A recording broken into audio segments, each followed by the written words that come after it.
Hi, I'm Martin Slade Jr., and welcome to another edition of Beyond the Beyond.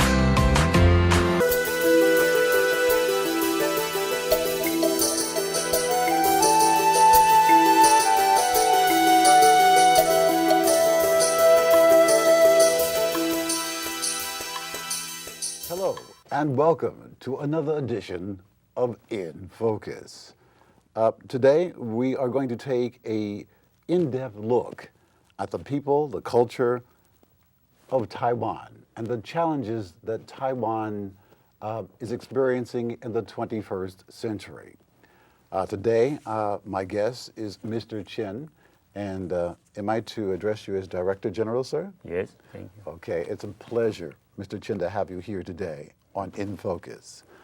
We'll be discussing a series of issues that affect Taiwan and issues that also affect you and the global community. We'll be talking about the prosperity of Taiwan, how successful they have been in the world markets. We'll talk about some of the controversies concerning mainland China and Taiwan, the possibility of negotiating and getting a seat on the United Nations, in the United Nations. There are a host of questions and issues that we will cover today, and we want you to be, our viewing audience, to sit back, relax, enjoy this commentary, and we'll start right now. Sir, of course, you have a very distinguished title, and I'm quite certain that some people probably don't know what your title actually means or what you do. So just for a little bit of clarification, would you kindly tell me, sir, if your job was to be compared to one of the positions in our administration, what would that be comparable to? Thank you. Yeah, my name is Robert Chen, the Director General of Taipei Economic Culture Office in Seattle. This office is like a consul general, represent the government from Taiwan. My job here, we have about 4 major functions. Number 1 is to issue the passport to the overseas Taiwanese people. If he has still our nationality, he can renew a passport from my office. And we can also issue visas to the foreign people who wish to go to Taiwan to study, to work, to do business, or just go there for sightseeing. The number 2 function is to take care of our overseas Chinese, including Taiwanese people, to make sure they have good contact with my government, and also to work with them to support our national policy. Function 3 is to cooperate with the Northwest 6 states in the United States. My jurisdiction covers 6 states, including Washington State, Oregon State, Idaho State, Montana State, Wyoming State, and Alaska State. We are here to promote the bilateral relation between Taiwan and the 6 states I just mentioned, in terms of the trade, in terms of the technical cooperation, cultural, educational exchanges, and other kind of relation like sister state, sister city relation, and so on. Number 4 function is to promote the Taiwan's international image, to let more American people know about Taiwan's progress in terms of the economic progress. Right now, Taiwan is the number 15th largest trading country in the world, and also the number 18th largest economy in the world. And also let American people know democratically our democratic system already become a full-fledged democratic system. Our president was elected directly by the people in the year 1996. From that time on, all the high-ranking officials, including president, vice president, congressmen, and mayor, city council member, all are elected directly by the people. We want American friends to know the progress in Taiwan. That's our 4 major functions. Thank you. My gosh, that is a lot of work to be. Surely you must have a staff to help you do some of this work. Yeah, of course. I hope you don't do this all by yourself. Yeah. Yes, Taiwan is a pearl in Asia. It's the world's, right, correct, 19th largest economy and the 15th largest trading nation, especially in information technologies. Yes. That's my understanding. Yes. And also Taiwan is America's largest trading Yes. partner Yes. and the 5th largest market for U.S. and agricultural products. Am I correct? Yes. You're right. Yeah. Thank Okay. you. Oh, well, we got to give some kudos to Taiwan. I fortunately, myself, I lived in Taiwan. I'm very familiar with the customs, the cultures, the language, Yes. and the foods. And it's a very beautiful place. Kaohsiung, Taipei, 嗯哼。知道乌来吗？ Yeah, of course. Beautiful. 很漂亮，对不对吗？ Yeah, waterfall. You know. Good, yes. I lived in the mountains of Taiwan. I had the pleasure of going to a place called Ulai. It's the Aboriginal people who live there. They're very kind, very conciliatory. And so I can understand, and some of the cultural icons and things that I've seen there have impressed me greatly. So it's a pleasure to even have the opportunity to be here and to discuss this. Thank you so much. Yes, yes. Where is Taiwan now? Have we progressed over the decades? Have we gotten any closer to that reality of being, having a seat in the United Nations? What are some of the efforts being concerted in that direction? Yeah, we have tried our best to try to go into the United Nations since the year 1993. The reason for Taiwan to join the United Nations, number one, we have all kind of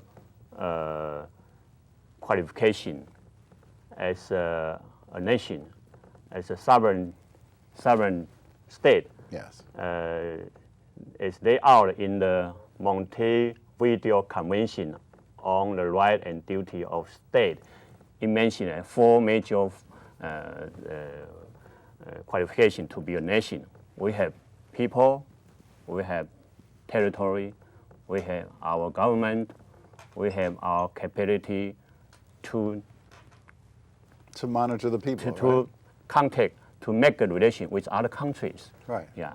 So we have all kind of qualification. So to what be you're a saying, nation. what you're saying, sir, is actually you have all the prerequisites Yeah. to be a member of the United Nations Yes. and sit at the table. Yes, yes. Yes, this has been a long struggle. Yeah. Just a brief history, and I'm not a historian, but I'm fully appraised as to what some of the situations are. Chiang Kai-shek, I think back in 1946? 1949. 49? Yeah. Left mainland China and settled in Taiwan, created a country. Yes. And mainland China oftentimes feels that this is a renegade nation. It's not. It was initially, maybe that was the conception, but after about 30 years or so, it has become a jewel in Asia. It rightfully does take its place in the world community and in the global economic forefront of things today. Yes. And it has to be recognized. Yes. The problem is, well, can we have some sort of reconciliation here? Reconciliation would be a good way to go. It appears to me that war has no advantages. The only people who profit with the war machine are the industrialists and the large corporations and companies. Yeah. But on a more humane level, it would be nice to see Taiwan and China in the 21st century Yes. to sit down and to be able to come to the table, so to speak. Yeah, yeah. You know, and be able to deliberate and Yeah. come to some sort of resolution. Would you Yeah. agree with that, Yes, sir? of course. Yeah. You just mentioned Chiang Kai-shek. He moved from mainland China to Taiwan in the year 1949. Yes. Since that time, 58 years passed. Both sides, the mainland China and Taiwan, both sides never control the other side, even one day. It means they are two different governments, Yes, yes. two different nations. You know, either side never control other side even one day. We have our adjustment. We have our territory. We have our own constitution. We have our own government. We have our own people. And you are Yeah. a democracy. Yeah, and we have democracy. Yeah, yeah. So we are entitled to go into the international community to be a member of the UN. That's also the human right, because according to the Charter of the United Nations, it's a principle of universality. Is the major principle. According to the for Charter. all the humankind. Yes. No matter who are white or yellow or black, or no Yes, matter I who see are so. women or men, no matter who Yes, are we're young or old. Yes, yeah. we're one humanity. Yeah, Yes. all humankind is a kind of global bridge. As I think Mrs. Clinton alluded to, we're a global village. Yeah, So, yes. And now things have taken an epic proportion where there's no such thing as localization, it's all globalization. So I know exactly what you're saying. I know that our government recognizes mainland China. Do we really have diplomatic relationships with Taiwan, or is that the unwritten word? Or because if I'm not mistaken, and correct me if I'm wrong, the president of Taiwan came to the United States some time ago, and I don't think he was permitted to get off the plane. And so, what does that imply? If we are allies, if your country is an ally of the United States, and the president of Taiwan is not allowed to disembark from the plane, what sort of message does that send to the global community? Actually, the U.S. government allowed President Chen to come off the plane. Oh, they did. Yeah, actually, yeah. That wasn't in the press. We didn't hear that in the mainstream media. Yeah, they do allow the president to come up, but the reason why the President Chen will stay inside the plane because he want to make it simple. It's just on transit. Right. Yes. Didn't want to complicate the it, matter. Yeah. Don't make it. Will not like to make the issue more complicated. So it made it very simple. I just come to Alaska to make a transit only. So he don't want to come. So that's friendship. 朋友 yeah. For friendship and for make a kind gesture. Kind of gesture. Yeah. Make it simple. Don't get too much complicate complicated. things. Yes, yeah. I understand. Yeah. We were talking prior to transit, only transit. Yeah. Right. We were talking prior to coming on the show about 和平. 和平, yeah. Yeah, that's for my viewing audience. The word 和平 means peace. And the word that you'll hear me quite often extrapolate on is the word reconciliation. I don't necessarily think that, and it was told that they have something like down here, let me show you. This is from the BBC News, and I'm quoting, it's one of their overviews. It says, as a result, Taiwan has formal diplomatic relations with only 24 countries, the Pacific, South America, African states, but it says China has sanctioned the use of force against Taiwan if it moves towards declaring statehood. It also insists that no state can have formal ties with both mainland China and Taiwan. And despite the diplomatic isolation, Taiwan really has become one of Asia's biggest traders. So how do we in fact deal with mainland China? It is an ally. It has a voice in the United Nations, one vote. And at the same time keep the rapport and the peace with Taiwan when this tension, this political tension is going on. I wouldn't want to be in the middle of this, but what would be the resolution to this? Then I think that's the big question. What's the resolution? And every time I come up with only that word that's pondered in my mind is reconciliation. Yes. Well, So what's the next step? Do we get a diplomatic corps, you and people in Taiwan, and we tell the president, but we don't tell, we ask, can we sit down at the table? If that is not done, then why not? It's been 3 decades now. So as an outsider, not particularly knowing all the issues and the aspects, why is it taking so long for this to be resolved? What is the problem? What's holding this whole situation up? yes, thank you. The reason, our government, our President Chen mentioned a lot of time, he want to talk with the leader from mainland China peacefully. Yes. And on equal footing.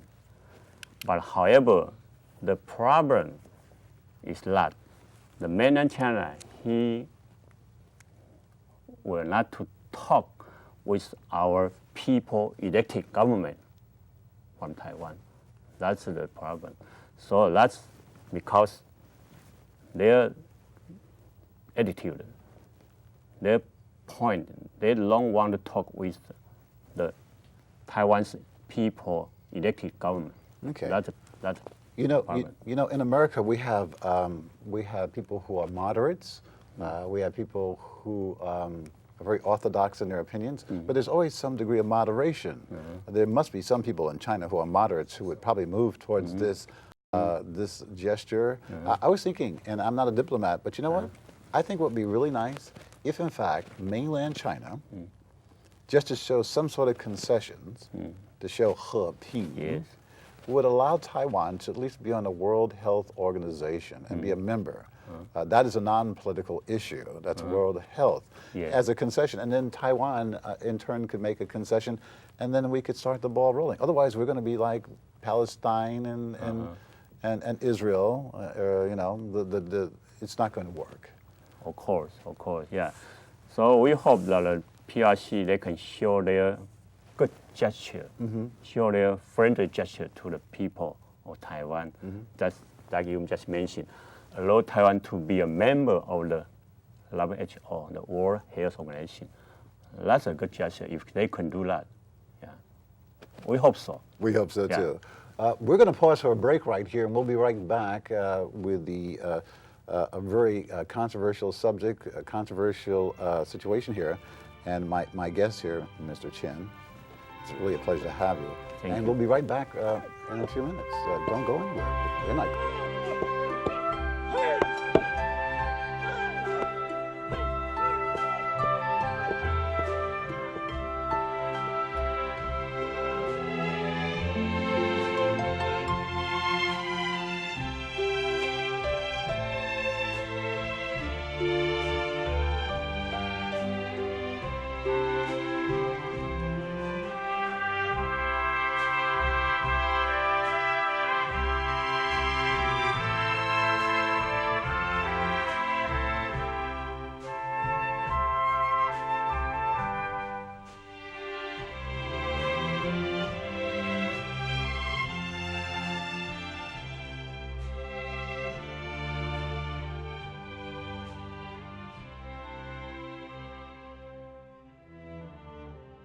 My name is Betty Hale. I represent Pierce Taiwanese Chamber of Commerce to support Taiwan to join UN. I think that's a great thing to do, and I really appreciate everybody do the things that make sense. Thank you. And I sort of appeal to the world and American people that let's stand for justice. And the principle of the UN is to let the people determine for themselves. And we do want the Taiwanese people to have the chance to determine for themselves. And let's welcome Taiwan into UN.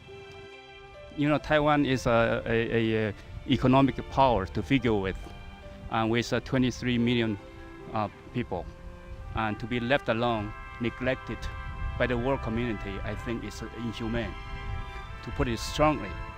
And so Taiwan, I think, has suffered enough.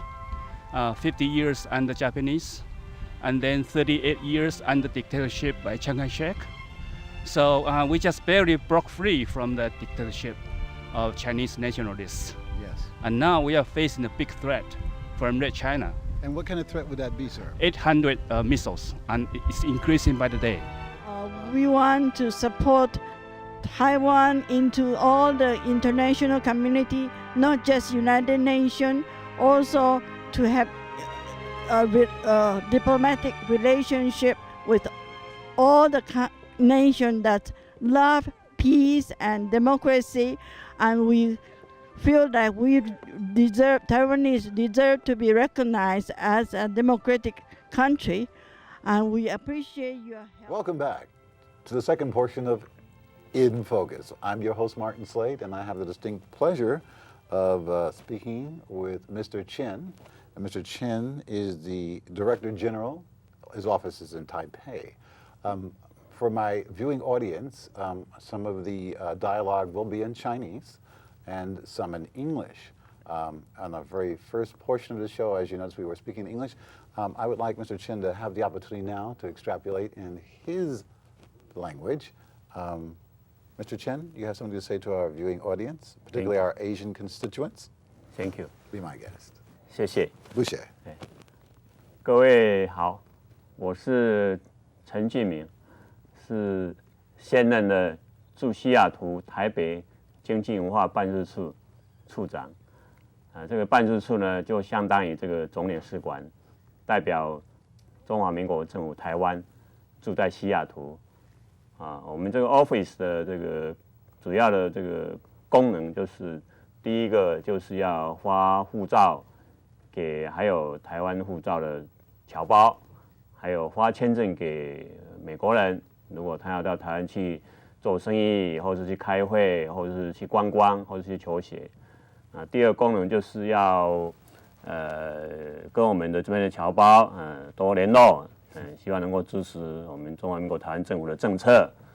第三个功能就是要代表台湾政府啦，跟我们西北区的6个州，包括华盛顿州、俄勒冈州、爱达荷州、蒙塔纳州、迈阿密州和阿拉斯加州，台湾跟6州的各项关系的推展，包括经贸、文化、体育、科技的交流等等。第四个这个工作就是要在这边来提升台湾的国际形象、国际地位，让所有人知道台湾现在是一个经济非常发达的国家，也是一个非常民主化的国家。这是我们几个主要业务。也谢谢今天有机会来跟大家来谈这些事情，谢谢。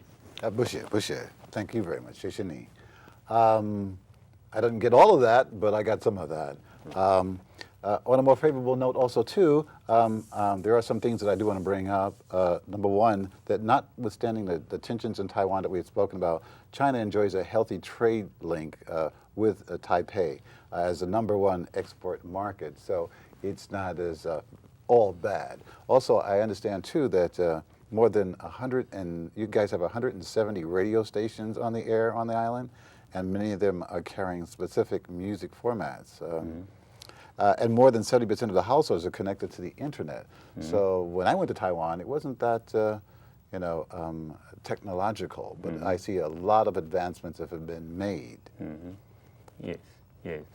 Talking about internet, the recent we have see a report from the Brown University. It ranked Taiwan as the #2 in terms of e-government in the world. It means the e-internet in Taiwan is very, very popular. Thank you. And also, there are some technologies that you guys are like really super about. For instance, I was just reading up here that Taiwan controls or is the #1 producer of the notebooks, the PCs. Yes. So technology is something that you are part of that of our intelligence community. Yes. Dr. Chen, may I address you as Dr. Chen? Director. Director. I want to call you General doctor Chen. because your title is, but Director General Chen. Director Yes. General, yeah. My question to you is, there is an embassy here, a Taiwanese embassy here in the United Seattle, States. in Seattle, or in My office is like a consul general. Okay. Yeah. And Our office in D.C. is like an embassy. Okay. It's almost as if you're a counselor. Wouldn't it be a counselor or an ambassador? It seems like your position is more of an ambassadorship. It appears to be. Actually, let me explain. Okay. We have 13 offices in the United States. So #1 largest one is in Washington D.C. That's our embassy there. I see. Besides that, we have 12 offices around the United States, all bear the same name, Taipei Economic Cultural Office, just like a consul general. So we have 1 embassy, 12 consul general in the United States. Yeah. If our viewing audience or somebody out there wanted to contact you, is there an email address they can get you or a telephone number you have available? Is that possible? Would you like to? Yeah, my telephone number is the office, 206-441-4586. Yeah, welcome to contact my office. Okay. That will, by the way, when this is filmed, will be at the bottom of the screen, so you'll be able to get that.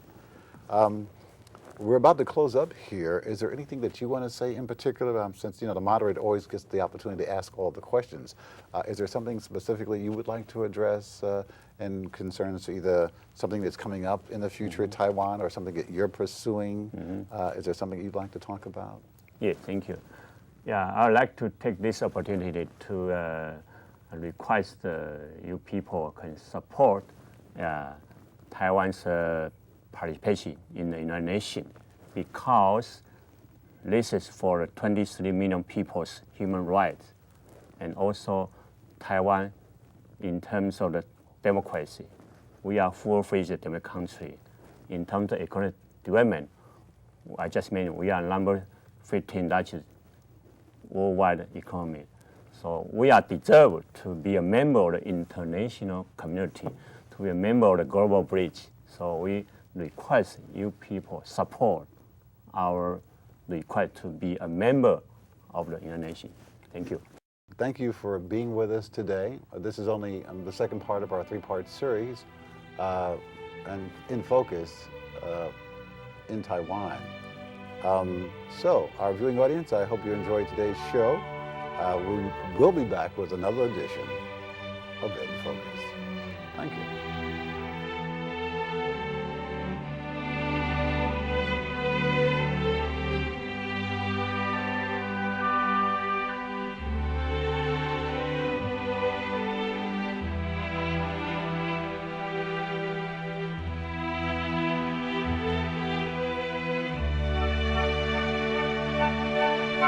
Taiwan for UN。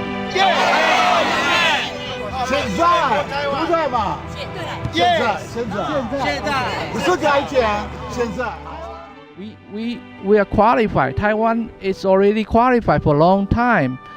Economy-wise, democracy, we really deserve to join the seat in UN, and there's no reason we get banned by China. That's ridiculous. We're well deserved. So hopefully everybody here today can raise our voice and have everybody know we should be in it.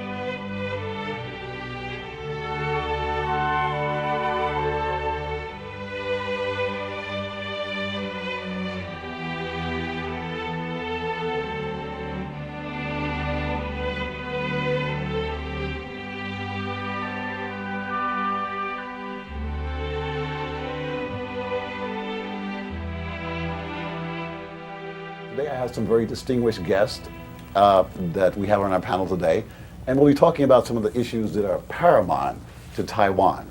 One, a seat in the United Nations and becoming a member of the World Health Organization. Very controversial, and we're going to discuss these issues today. To my extreme left, I have the Director General, Robert Chen.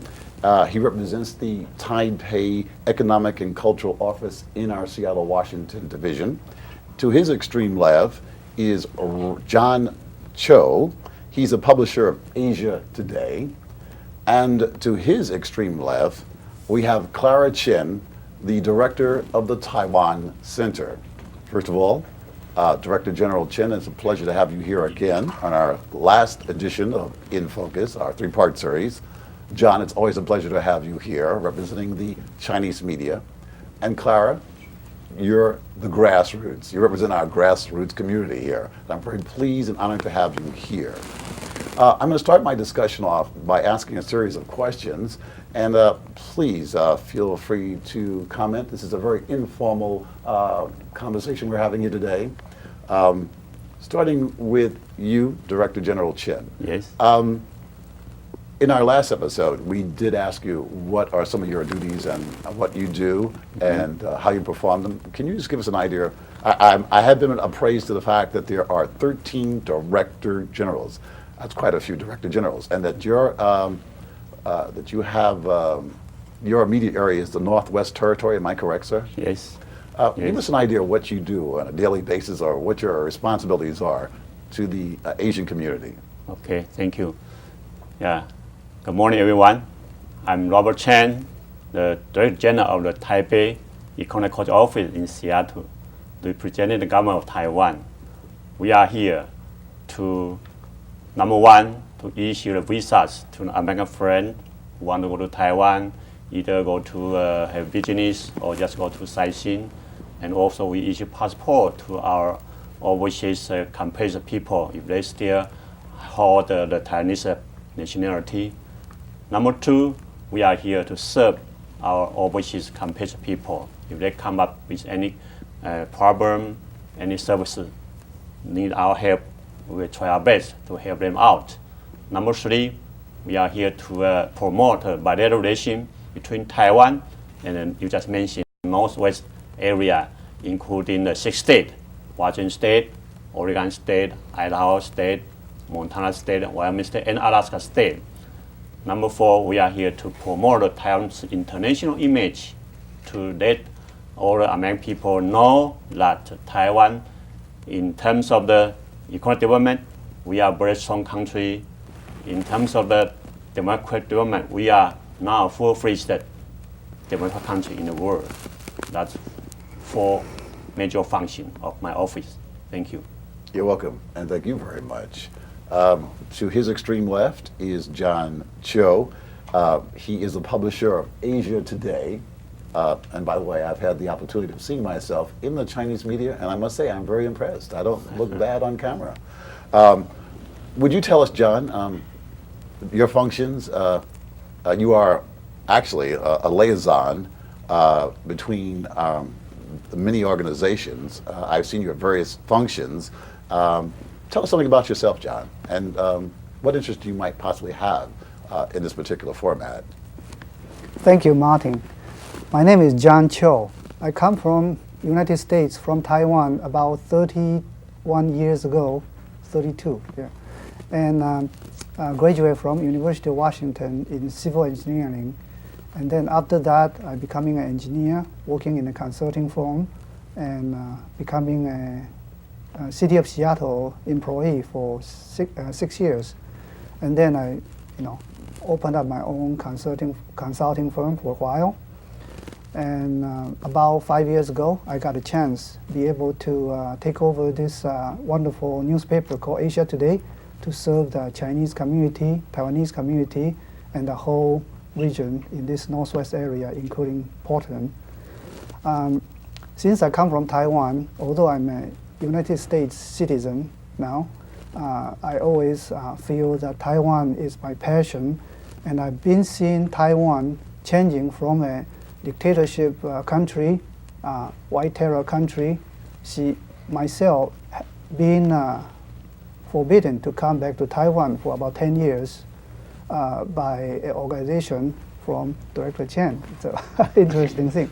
But I'm also very happy to see that Taiwan has been changed due to Taiwanese effort, their will, and also with the help of American government to encourage the democracy, to change it into a good democratic freedom country. And I'm very proud of it. And I hope this meeting I can present to people why I'm still pushing Taiwan to becoming the United Nations member and all the things that's been disallowed by Chinese people, which I totally disagree. I do understand. Foremost, I understand that Taiwan is a democracy, and our government most recently engaged in going to Iraq, and I think their intention, I think it was, quote unquote, to establish democracy. Taiwan is a democracy. Right. My question, and either you, Mr. Cho, can answer this, or Director General Chen, If in fact Taiwan was preemptively attacked by mainland China, what responsibilities or obligations do you think that the American government would have if such an event would occur? Would you like to start off answering that question? Sure. Okay. Yeah. We don't want war. Everybody don't like war. When war occurs, it's a disaster for everybody. But the way we see Chinese acting, at least Chinese government acting, they seems is not afraid of threatening neighboring country about war. And if a smaller country is don't listen to them, the chances, looks like it's so big because they has deployed. They have set up about 10,000 missiles toward aiming at Taiwan, which is a scary thing. And I think negotiation is the best way to solve the problem, although I don't see the sincerity of both parties, Taiwan and China yet. So in case if this is happening, I really hope that the United States is able, according to the Taiwan Act law, to protect Taiwan, at least for a while until Taiwan is prepared to defend themselves. Thank you very much. My next guest, I'm very pleased to have her here. This is Miss Clara Chin. Mrs. Clara Chin. She is the director of the Taiwan Center. Mrs. Chin, would you kindly tell us what your organization represents and what it does and how does it function in the community? You are our representative of the grassroots community. Yeah, thank you very much. We are officially called Taiwanese American Community Center. We are located like 2 blocks away from University of Washington. So our goal there is to help new students and new immigrants from Taiwan. We provide service to them and help them adjust to the new life in the new city and also new environment. We also provide help to the people that interest in going to Taiwan for traveling or any other business. We offer classes in language such as Taiwanese language and Mandarin too. And then we also try to help the student. We offer English for students that first arrive here. And we have all kinds of seminars helping people to adjust to the community. We have speakers from all walks of life, such as City of Seattle, Fire Department, or even community service is available to the newcomer. We also ask the people from financial planning and also insurance agency or scholars to come to talk to us to help the new immigrant. And we also have other kind of social functions, such as gathering together for social event. And we have classes, like computer classes, and also dancing classes and exercise classes. We try to help as much people as we can, and we consider ourselves as 100% Taiwanese. Taiwanese language is used in our community, and we also have translator that can translate into other language if you are not very familiar with Taiwanese. I was born and raised in Taiwan. I was also educated in Taiwan University, and then after immigrate to this country, I also went to the U.S. college and then got a degree in computer science, and I worked for Boeing for many years until I retired from Boeing. So I know this Seattle area pretty well, and I feel like I can provide a lot of service to Taiwanese community. And we can see that the Taiwanese has been mistreated and injustice being done to us. we feel that we have to organize our people to against the injustice and to say to the Chinese that China has never set a foot on Taiwan. They have no right to claim that Taiwan belongs to China, and Taiwan has their own sovereignty government. So we feel that we should be recognized internationally and also be allowed in the international community and United Nations. Thank you. No, thank you very much. In terms of having not only a seat in the United Nations, there's also the issue of being a member of the World Health Organization. How important is that, Director Chen, to the people of Taiwan? Yes, thank you. You know, the WHO, the World Health Organization, is very important international organization which focus on the health issue for the entire human being in the world. The 23 million people on Taiwan, they also have a fundamental right to be taken good care of their health. That's why Taiwan needs to be a member of the WHO, because disease knows nothing about politics. Disease knows nothing about the borders of the different countries. If something happens, like avian flu, like SARS, happen in one corner of the world, no doubt it will affect another corner of the world. So Taiwan, we have so many people, 23 million people. They got the right to join the WHO to fight against all kind of disease internationally. And also, you know, every year there are about 21 million passengers arrival and departure from Taiwan International Airport. So that's very important. If some old passenger got any kind of disease, no doubt will affect Taiwan, and vice versa. If someone from Taiwan got any disease, will affect the entire world. So that's why it's very important for Taiwan to be a member of WHO. Thank you. Yes. I'm rather curious. At what point are we, I hear a host of comments made in both printed media and on shows like this. Where is Taiwan and China now as far as negotiations, reconciliation? If I'm not mistaken, I just heard most recently that Taiwan was denied another opportunity to become or have a seat in the United Nations. Where are we right now? I mean, where are we?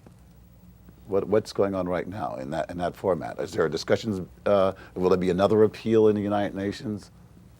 Does anybody have any idea where we're at right now? Clara, would you like to? I should hope so, but I don't know about the detail.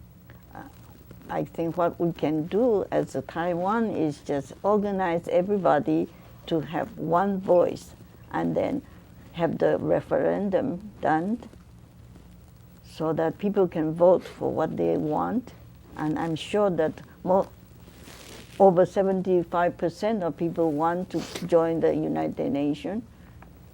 Mm-hmm. And this is actually the basic human right to be able to determine their own destiny. Mm-hmm. Sovereignty, yes, yes. Director General Chen, I know there are other Director Generals. Do you guys ever get together and have like a little discussion amongst yourselves about the issues that are foremost to the people of Taiwan, or are you just separate entities? Do you work collectively? Mm-hmm. And if so, what is the collective, collectively, what do you do? Mm-hmm. Actually, in the United States, we have 13 offices representing government of Taiwan. The largest one, of course, in the Washington, D.C. That's our representative office. It's like an embassy over there. Besides that, we have 12 tech offices around the United States. All offices, they are equal. They are just like a consul general. So every year we have kind of a meeting. All the 13 offices will meet together for internal discussion. Is this open to the general public, or is this a closed door session? No, just closed door session. Oh, okay. Yeah, it's once a year. Yeah, we discuss all kind of issues relating to the international participation, related to how to promote the bilateral relations between Taiwan and the United States, and other kind of issues as well. Yeah. Thank you. John, I see a look of anticipation on your face. There's something you wanted to say? Yeah, I'd like to respond to the question you have about seems why there's no negotiation between China and Taiwan is ready yet. I want to make comment is that right now the mutual trust is very weak. You know, China think Taiwan is a renegade province, but Taiwan's people is nation building movement is going on pretty well. And everybody, more and more people, like 75 people, thinking they are Taiwanese. And so Taiwan want to build a right way, then go to negotiation. At that stage, you would have a more effective negotiation. And to build this self-identity, you need a referendum, need voting. And I was really shocked to see that United States government said, no, you cannot do voting about your future. You cannot do voting about if you want to go into United Nations or not. Although it's so obviously you should go into, but referendum is a basic human right, just like all American people enjoy. And so it shouldn't really restrict Taiwan people said they can have freedom, but not referendum. Okay, we're going to take a break. We're going to pause for the cause, and we'll be right back. Please don't touch that dial.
Ask you, Ms. Clara Chin, what do you think about this one China policy?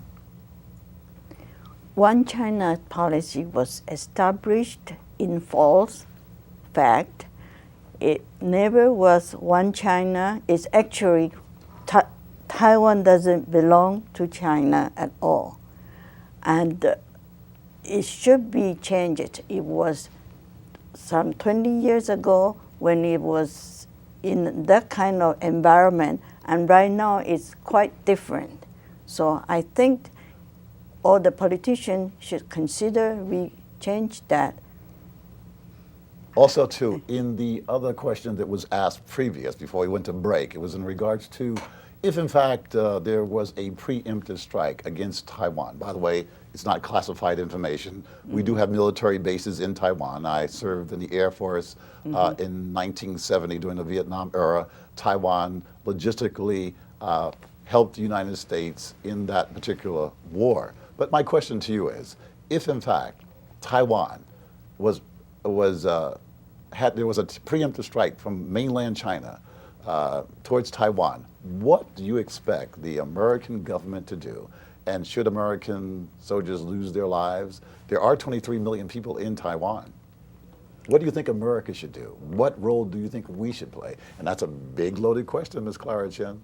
I hope that there won't be end up with military action, but I hope that we can do the economical sanction beforehand, even right now, because the China has been poisoning our country, and they are the country of poison and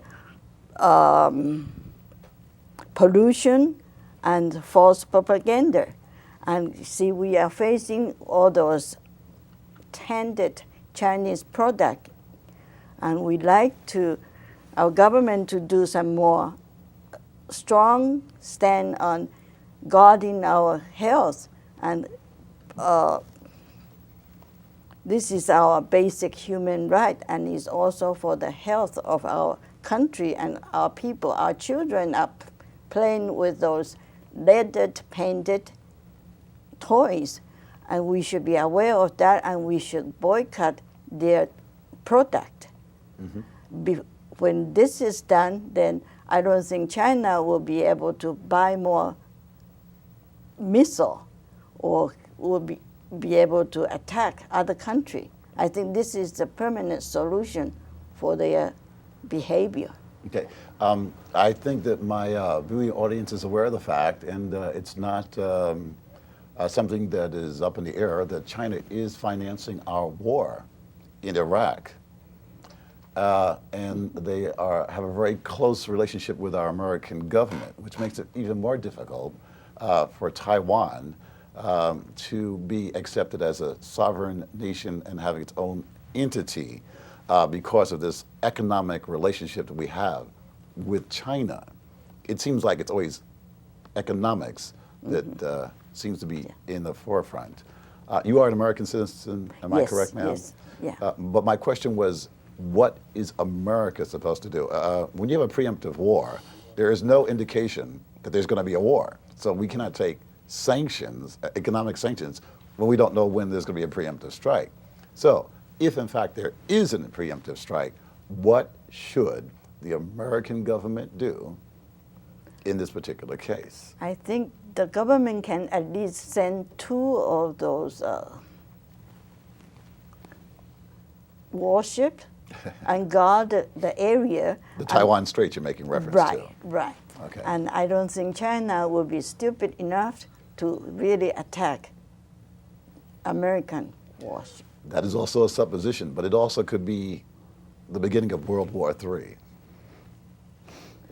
Then we follow up with economic sanction. I don't think China will last too long. Okay, so you think that sanctions, economic sanctions would Yeah. stop a preemptive war? Yes, definitely. Or have some sort of bearing upon the subject? Mm-hmm. John, can I defer that to you? Or do you have anything to say about that? I can always tell when you're thinking, John. I can always tell when you're thinking. Yeah. What do you think about that? And I then think what- Director Chen, I'll address you with the same issue. Yeah, I think what Kreller tried to point out is economic sanction is always used during the war or even before the war, and that the effectiveness won't be, immediate right away.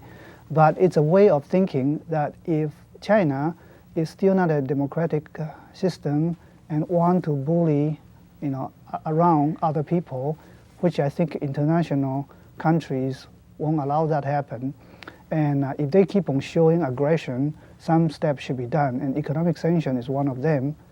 And if there's really a war happening, which is unfortunately, which I don't think it would happen because China right now is money in their head, and they won't do that. But you never know. The government people, they try to deviate some attention to other things. They might do that. If that happens, I think United States has obligation, since supporting Taiwan for so long a time. Is that because it's a democracy? Yes. As well? Yeah. Also, we don't want a democratic system being oppressed, being conquered by a semi-backward country. Even like Iraq situation, United States is willing to send a lot of troops to there to defend interest and hoping that Iraq becoming a democratic system. And Taiwan has already developed a fully economic and helping the world community about their product, and everybody is happy about the situation. We really shouldn't allow that to happen, that being conquered by China. You know, it's unfortunate that for most of Taiwan, I say for most of the old name, doesn't have oil. We'd all be over there, wouldn't we?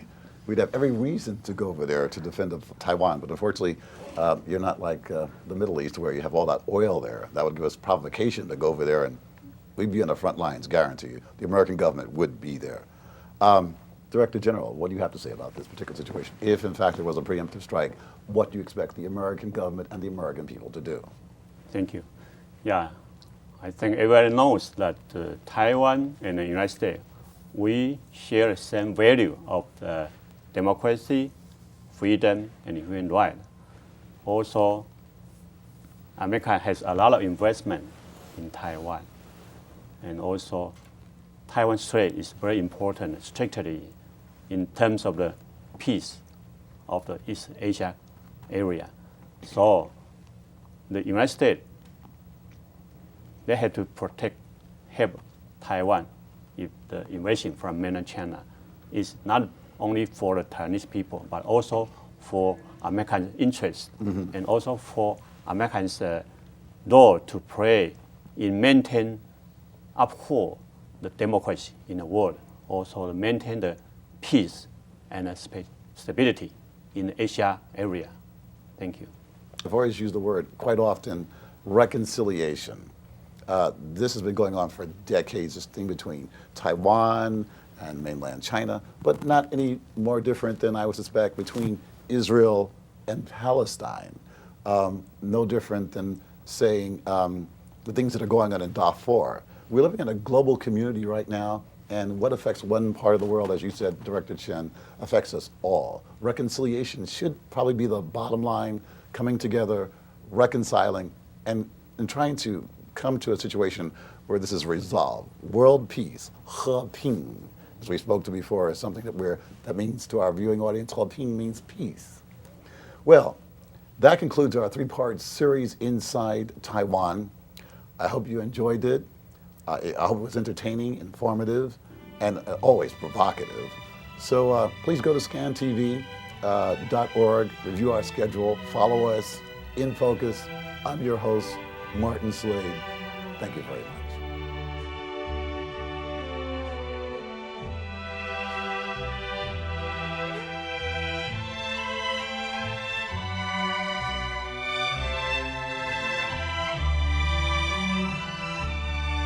To let all the audience know that Taiwan is a big country, one of the biggest countries in the world. For example, Switzerland only have about 4.5 million people.